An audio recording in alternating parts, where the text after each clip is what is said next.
Nasunugan na nga, binaha pa sa kanilang mga tinutuluyang evacuation centers.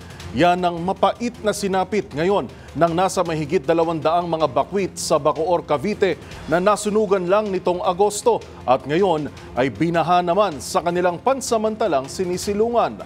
Ang mga detalye ihahatid live ni Giselle Ricafort. Giselle.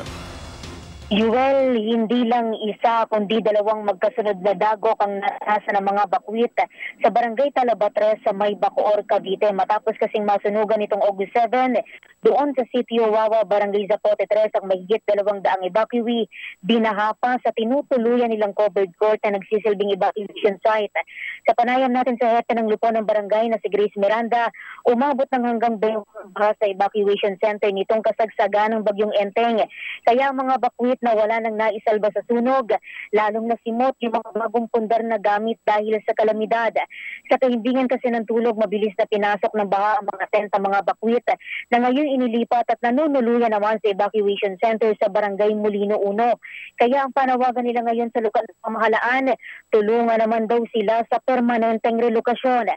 Pakinggan natin yung bahagi ng panayam natin sa pinuno ng lupon ng barangay.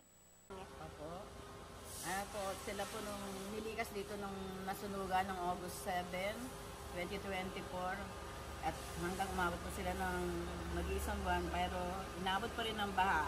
Sa sinamang palad, inabot ng baha ng September 1 hanggang sa mga oras na to sila po ay nailikas na sa Molino 1. Para sa MBC TV Network News, ito si Giselle Ricafort para sa DZRH, una sa Pilipinas, una sa Pilipino. Maraming salamat, Giselle Ricafort.